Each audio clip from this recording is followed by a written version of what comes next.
ಈಗ ಅಧಿಕಾರಿಗಳ ಸಭೆನ ರಾಜ್ಯದಲ್ಲಿ ಎಷ್ಟು ಮಟ್ಟಿಗೆ ಸರಿ ಅಂತ ಈಗ ಸರ್ಕಾರ ಮಂತ್ರಿಗಳೇನು ಅಸಮಾಧಾನ ಯಾಕಂದ್ರೆ ಒಬ್ಬ ಕರ್ನಾಟಕ ಸಂಬಂಧಪಡದ ಯಾವುದೇ ಮಂತ್ರಿ ಅಲ್ಲ, ಯಾವ ಹುದ್ದೆಯಲ್ಲಿಲ್ಲ, ಸರ್ಕಾರದ ಹುದ್ದೆಯಲ್ಲಿಲ್ಲ, ಸರ್ಕಾರದ ಸಾಂವಿಧಾನಿಕ ಹುದ್ದೆಯಲ್ಲಿಲ್ಲ. ಒಂದು ರೀತಿ ಕರ್ನಾಟಕದಲ್ಲಿ ಮುಖ್ಯಮಂತ್ರಿ ಉಪಮುಖ್ಯಮಂತ್ರಿ ಅದಾರೋ ಇಲ್ಲೋ ಏನೋ ಕಾಂಗ್ರೆಸ್ಸಿನ ಒಂದು ದರ್ಪ ಒಬ್ಬ ಪಾರ್ಟಿ ಒಬ್ಬ ಪ್ರಧಾನ ಕಾರ್ಯದರ್ಶಿ ಬಂದು ಇಲ್ಲಿ ಸಭೆ ಮಾಡ್ತಾ ಇರೋದು. ಮತ್ತು ಸಭೆ ಎದಕ್ಕೆ ಮಾಡ್ಲಕತ್ತಾರ ಅಂದ್ರೆ ಎಲ್ಲ ಅಧಿಕಾರಿಗಳ ಸಭೆ ಕಲೆಕ್ಷನ್ ಸಲುವಾಗಿ. ಗ್ಯಾರಂಟಿ ದಿವಾಳಿ ಆಗಿಬಿಟ್ಟಿದೆ ಈ ಸರ್ಕಾರ. ದಿವಾಳಿ ಆಗಿದ್ದಂತರೂ ಗ್ಯಾರಂಟಿ ಇದೆ ಸರ್ಕಾರ. ಹೀಗಾಗಿ ಇವತ್ತು ಕರ್ನಾಟಕದಲ್ಲಿ ಕಲೆಕ್ಷನ್ ಒಂದು ಕಡೆ ನೋಡ್ರಿ, ಆ ಬಡವ್ರ ಮೇಲೆ GST ಹಾಕ್ತಾರೆ, ಕೇಂದ್ರ ಸರ್ಕಾರ ಅಂತ ಹೇಳ್ತಾರೆ. ಕೇಂದ್ರ ಸರ್ಕಾರ GST ಆಗಿ ಇಡೀ ಭಾರತ ತುಂಬ ಹಾಕ್ಬೇಕಾಗಿತ್ತು, ಅಲ್ಲ ಕರ್ನಾಟಕದಲ್ಲಿ ಅಷ್ಟೇ ಹೆಂಗಿರ್ತದೆ ಅಂದರೆ ಜನರ ಹಾದಿ ತಪ್ಪಿಸೋದ್ರ ಜೊತೆಗೆ ಕೇವಲ ಅವರಿಗೆ ಹಣ ಬೇಕಾಗಿದೆ. ಇನ್ನು ಮುಂದಿನ ಚುನಾವಣೆ ಬರ್ತಾ ಇದ್ದಾವೆ, ಕರ್ನಾಟಕ ಬಿಟ್ಟರೆ ಅವ್ರ ರಿಸೋರ್ಸಸ್ ಯಾವುದೂ ಇಲ್ಲ. ಅದಕ್ಕೆ ದುರ್ದೈವದಿಂದ ಕರ್ನಾಟಕದಲ್ಲಿ ಇಂಥ ಒಂದು ಆಡಳಿತ ನೋಡಿದ್ರೆ ಇದು ರಾಜ್ಯಪಾಲ ಆಡಳಿತ ತೋರಿಸಿ ಒಳ್ಳೆಯದು. ಈಗ ಸರ್ಕಾರನೇ ಅನ್ನೋಂಥ ಒಂದು ಇದು ಇಲ್ಲ ನೋಡ್ರಿ. ಮಹಾನಗರ ಪಾಲಿಕೆ ಕಾರ್ಮಿಕರು ಮನೆ ಸ್ಟ್ರೈಕ್ ಮಾಡಿದ್ರು. ಈ ನಾಳೆ 5ನೇ ತಾರೀಕಿಗೆ ನಮ್ಮ ಸಾರಿಗೆ ಸಂಸ್ಥೆ ಜನ ಸ್ಟ್ರೈಕ್ ಮಾಡ್ತಾ ಇದ್ದಾರೆ. ಅವ್ರಿಗೆ ಏನೇನು ಮಾತು ಕೊಟ್ಟಾರ ಒಂದೂ ನಡೆಸೋತಾ ಇಲ್ಲ. ಅವಾಗೂ ಹಿಂದೆ ಶ್ರೀರಾಮುಲು ಇದ್ದಾಗ ಹೀನಾಯವಾಗಿ ಅವ್ರನ್ನ ವಜಾ ಮಾಡುವಂಥ ಮಾಡಿದಾಗ ನಾನೇ ವಿಧಾನಸಭೆಯಲ್ಲಿ ಪ್ರಸ್ತಾಪ ಮಾಡಿದ್ದೆ. ಅಂದರೆ ಎಲ್ಲ ಇಲಾಖೆಯಲ್ಲಿರುವಂಥ ಜನರು ಇವತ್ತು ಸ್ಟ್ರೈಕ್ ಮಾಡ್ತಾ ಇದ್ದಾರೆ ಅಂದರೆ ಅವ್ರಿಗೆ ಸರಿಯಾಗಿ ಅವ್ರ ಸಂಬಳನೂ ಸಿಗ್ತಾ ಇಲ್ಲ, ಅವ್ರಿಗೆ ಏನು ಪದೋನ್ನತಿ ಹೊಸ ವೇತನ ಆಯೋಗದ ಏನು ಸಿಗ್ತಾ ಇಲ್ಲ. ಒಂದು ಕಡೆ ಗ್ಯಾರಂಟಿದು ಸರಿಯಾಗಿ ಜನರಿಗೂ ಮುಟ್ತಾ ಇಲ್ಲ. ತಿಂಗಳ ಕೊಡ್ತೀನಿ ಅಂತಿದ್ರು. DK ಶಿವಕುಮಾರ್ ಹೇಳ್ತಾರೆ ಯಾವಾಗ ಸರ್ಕಾರ ಬಳಿ ಇರ್ತದೆ ನಾವು ಕೊಡ್ತೀವಿ, ನಾನು ತಿಂಗಳ ಕೊಡ್ತೀವಿ ಅಂತ ಹೇಳ್ತಾರೆ. ಇಲ್ಲಿ ಗ್ಯಾರಂಟಿ ಹೊರತಕ್ಕೆ ಈ ರೀತಿಯ ಸಭೆಗಳು ಮಾಡಿ ಟೋಟಲಿ ಗ್ಯಾರಂಟಿದಿಂದ ಕರ್ನಾಟಕ ದಿವಾಳಿಯಾಗಿದೆ. ಎಲ್ಲ ಮಂತ್ರಿಗಳು ಭ್ರಷ್ಟಾಚಾರ ತೊಳ್ಬಿಟ್ಟಾರೆ. ಯಾಕಂದ್ರೆ ಅವರಿಗೆ ರಿಸೋರ್ಸಸ್ ಇಲ್ಲ, ಯಾವಾಗ ಹೋಗ್ತದೆ ಗೊತ್ತಿಲ್ಲ, ಯಾವಾಗ ನಮ್ಮ ಮಂತ್ರಿ ತೆಗಿತಾರಿಲ್ಲ ಅವ್ರಿಗೆ ಭಯ. ಹೀಗಾಗಿ ಎಲ್ಲ ಕಾಂಗ್ರೆಸ್ನ ಶಾಸಕರು ಎಲ್ಲ ಅಸಮಾಧಾನ ಅದಾರೆ, ಯಾರೂ ಸಮಾಧಾನದಿಂದ.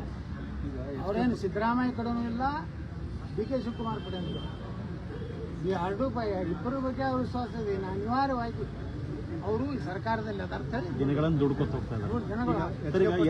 ಯತೀಂದ್ರ ಹೇಳ್ತಾರೆ CM ಸಿದ್ದರಾಮಯ್ಯ ಮೈಸೂರು ಮಹಾರಾಜರಿಗಿಂತ ಹೆಚ್ಚು ಕೆಲಸ ಮಾಡಿದ್ದಾರೆ ಮೈಸೂರು ಮಹಾರಾಜರು ತಮ್ಮ ಎಲ್ಲ ಒಡವೆ ಬಂಗಾರಗಳನ್ನು ಮಾರಿ ಇವತ್ತು ಕೃಷ್ಣರಾಜ ಸಾಗರ ಕಟ್ಟಿದ್ರು.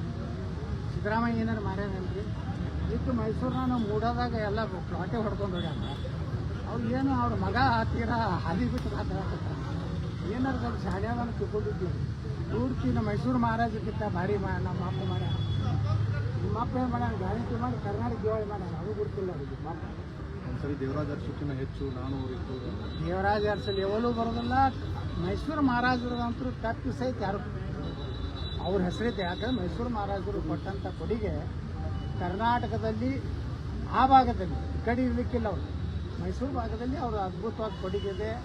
ಅವರ ಜೊತೆಗೆ ಯಾರೂ ಹೋಲಿಸುವಂಥದ್ದು ಮೂರ್ಖತನ ಮತ್ತು ಅವರು ಅಸಂಬದ್ಧ ಒಂದು ಹೇಳಿಕೆ ಅಂತ ಹೇಳ್ತಾರೆ.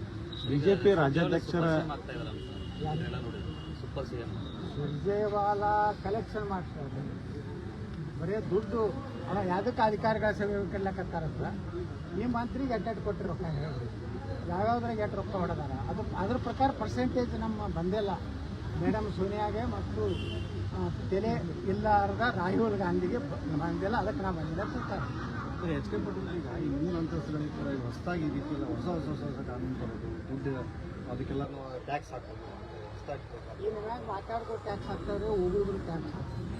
ರೊಕ್ಕನೇ ಇಲ್ಲ ಅವ್ರು ಬಂದು ಮರಣ ಉತ್ತಾರಿಗೆ 25 ರೂಪಾಯಿ ಮಾಡ್ಯಾರ. ನಾಳೆ ಎಲ್ಲಿಗೆ ಹೋಗಿ ನಿಂತಿರ್ತಾರೆ? ಕಟ್ಟಿಗೆ ಕಟ್ಟಿಗೆ ಅಂತ್ಯಕ್ರಿಯೆ ಸುಡುವಂಥ ಕಟ್ಟಿಗೆ ಮ್ಯಾಗ ಟ್ಯಾಕ್ಸ್ ಹಾಕ್ತಾರೆ. ಅಂದ್ರೆ ಸರ್ಕಾರ ಈ ಕಡೆ ಕೊಟ್ಟಂಗೆ ಮಾಡಿ ಹಾಲಿನ ರೇಟ್ ಏರಿಸಿದ್ರು. ಎಲ್ಲ ದಿನದಿಂದ ದಿನಕ್ಕೆ ಎಲ್ಲಿ ಟ್ಯಾಕ್ಸ್ ಕೊಡ್ಲಿಕ್ಕಾಗ್ತದೆ, ಎಲ್ಲಿ ಟ್ಯಾಕ್ಸ್ ಹಾಕಣೆ ಮಾಡ್ಲಿಕ್ಕಾಗ್ತದೆ ಅಲ್ಲಿ ಟ್ಯಾಕ್ಸ್ ಹಾಕೋದು. ಈ ರೀತಿ ಕರ್ನಾಟಕ ಪರಿಸ್ಥಿತಿ ಯಾಕೆ ಬಂದಿದೆ ಅಂದರೆ ಇದು ಗ್ಯಾರಂಟಿಗೆ ಮೀಟೌಟ್ ಆಗಲಾಗಿತ್ತು. 65,000 ಕೋಟಿ ರೂಪಾಯಿ ಬೇಕು ವರ್ಷಕ್ಕೆ.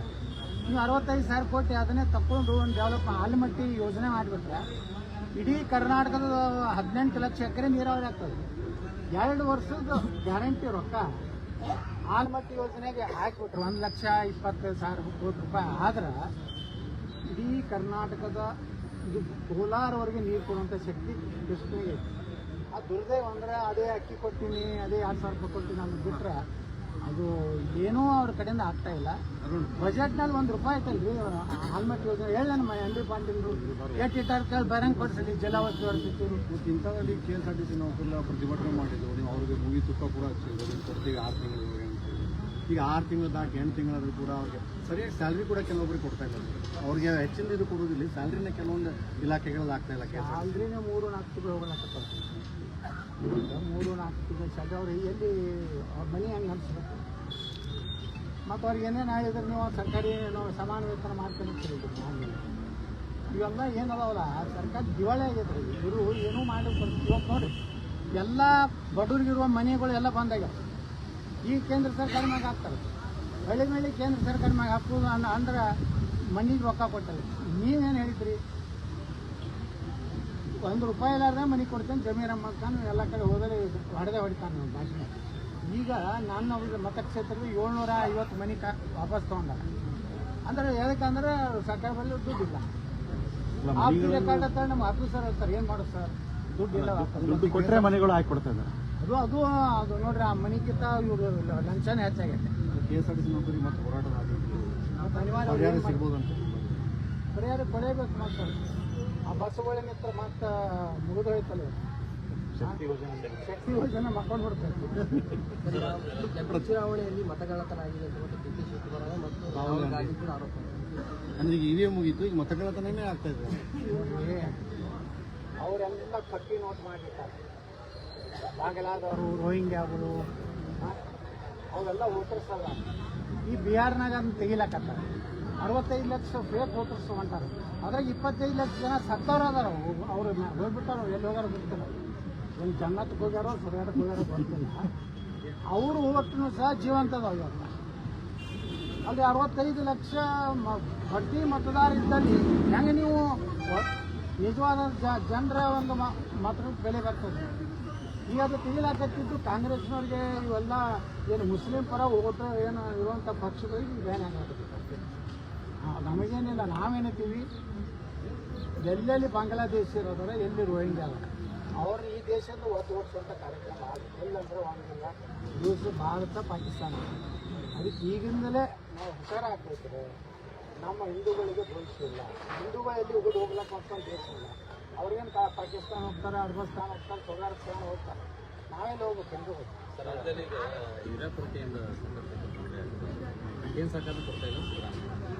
ಅದೇ ಒಳ್ಳೆ ಕೇಂದ್ರ ಸರ್ಕಾರ ಹೇಳ್ತಾರೆ. ನೀವು ಯಾಕೆ ಮೊದಲು ನಿಮಗೆ ಈ ರಾಜ್ಯಕ್ಕೆ ಎಷ್ಟು ಬೇಕಾಗಿತ್ತು ಅನ್ನೋದು ನೀವು ಯಾಕೆ ಅಲಾಟ್ಮೆಂಟ್ ಮಾಡ್ಕೊಂಡಿಲ್ಲ?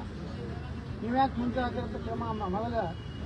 ಮೊದಲು ಕೇಂದ್ರ ಸರ್ಕಾರದ ನಮ್ಗೆ ಇಷ್ಟು ಟನ್ ಇಷ್ಟು ಲಕ್ಷ ಟನ್ ಬೇಕು ಅಂತ ಹೇಳಿ ನೀವು ಯಾಕೆ ಬೇಡಿಕೆ ಇರಲಿಲ್ಲ? ನಿಮ್ಮ ತಪ್ಪಿನಿಂದ ಬೇರೆ ಕೇಂದ್ರ ಸರ್ಕಾರಕ್ಕೆ ಅಪವಾದ ಕೊಡೋದು. ನೀವೇನೋ ಅದಕ್ಕೆ ಪರಿಹಾರ ಕಂಡಿದ್ದು ನೀವು ಹಿಡೀರಿ. ಹಳ್ಳಿ ಮೋದಿಯವ್ರು ಕೊಟ್ಟಿಲ್ಲ, BJP ಕೊಟ್ಟಿಲ್ಲ. ನೀವೇನು ಮಾಡಿದ್ರಿ? ನೀವೇ ಮಾಡಿಸಿದಾಗನೇ ಈ ವರ್ಷ ಎಷ್ಟು ಮಳೆಗಾಲದ ನಿಮ್ಮ ಮುನ್ಸೂಚನೆ ಇದ್ದೇ ಇರ್ತದೆ. ಮಳೆ ಎಷ್ಟು ಆಗ್ತದೆ ನಿಮ್ಮಲ್ಲಿ ಅಂಕಿ ಸಂಖ್ಯೆ ಮೊದಲೇ ಕೊಟ್ಟಿರ್ತಾರೆ. ಹವಾಮಾನದ ಎಲ್ಲ ಸಿದ್ಧತೆ ಮಾಡ್ಕೊಂಡಿದ್ದೀವಿ. ಮುಂಗಾರು ಪೂರ್ವ ಮಳೆ ಆಗಿದೆ. ಹೋಗಿ ಬರೇ ಸೋನಿಯಾ ಗಾಂಧಿ ಕಾಲು ಹಿಡಿದಾಕ ರೆಡಿ ಅದಾರ. ಇಲ್ಲಿಗೆ ಹೋಗೋದು ಕಾಲು ಹಿಡಿದು ಮೇಡಮ್ ಸೋನಿಯಾ ತಲೆಯಲ್ಲಿ ರಾಹುಲ್ ಎರಡಕ್ಕೂ ಕಾಲು ಮುಗಿದೈತಿ ಬರೋದಾರ. ಪಾಪ ಕಡೆಗೆ ಒಬ್ಬರು ಮತ್ತೆ ಅದಾರ. ಅವ್ರು ಒಬ್ಬರು ಹೋಗ್ತಾರೆ. ಇಷ್ಟೇ ನಡೆದಕ್ಕೆ ಏನು ಅವರು ಬೆಂಗಳೂರಿನಾಗ ಇಲ್ಲ ಮುಖ್ಯಮಂತ್ರಿ ಹಳ್ಳಿ ಮಳೆ ದಿಲ್ಲಿ ಮತ್ತು ಇಲ್ಲಿ ರಾಜ್ಯದಾಗ ಅವ್ರು ಸರ್ಕಾರ ಏನು ನಡೆದ್ರು. ಮತ್ತು ಅಲ್ಲಿ ನೀವು ಡಿಶೂಮ್ ಮಾಡ್ಲಕತ್ತಾರೆ ಅಧಿಕಾರಿಗಳು ಜಿಲ್ಲಾಗ. ಅದು ಕುಡಿದ ದಾಂಡಿ ಮಾಡೋರು ಏನು ಕರ್ನಾಟಕ ಬಂದಾಗ ಕುಡಿದ ದಾಂಡಿ ಮಾಡೋರು ಏನೋ ಅದು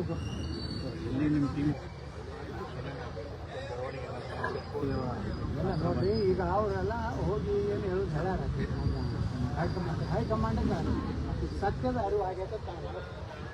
ಏನು ಕರ್ನಾಟಕದಲ್ಲಿ ವಿಜೇಂದ್ರದ ಏನೂ ಇಲ್ಲ. ವಿಜೇಂದ್ರ ನೇತೃತ್ವದ ಹೋದ್ರೆ ಮುಂದಿನ ಸಲ BJP ಕರ್ನಾಟಕದಲ್ಲಿ ಹೀನಾಯ ಸಮರ್ಪಣೆ. ಈ ಸಲ ಮಾತ್ರ ಹೈಕಮಾಂಡ್ ಕನಿಷ್ಠ ಇಷ್ಟು ಮಾತ್ರ. ಮೊನ್ನೆ ಏನು ಹೋಗಿದ್ರು ಅವರೆಲ್ಲ ನನ್ನ ಜೊತೆ ಮಾತಾಡಿದ್ರು. ಅವ್ರು ಹೇಳಿದ್ರು ಇಲ್ಲ ವಿಜೇಂದ್ರದಿಂದ ಪಕ್ಷಕ್ಕೆ ಒಳ್ಳೇದಾಗುವುದಿಲ್ಲ ಅಂತ ಮಾತ್ರ ಅಮಿತ್ ಶಾ ಅವರಿಗೆ ಮಾತಾಡೋದು ಗೊತ್ತಾಗಿದೆ. ಯಾವುದೇ ಪರಿಸ್ಥಿತಿಯಲ್ಲಿ ಒಳ್ಳೆಯ ನಿರ್ಣಯ ಕರ್ನಾಟಕ ಬರ್ತಾರೆ. ಹೊಸ ಆಶಾಭವನ ಹುಟ್ಟಿದ್ರೆ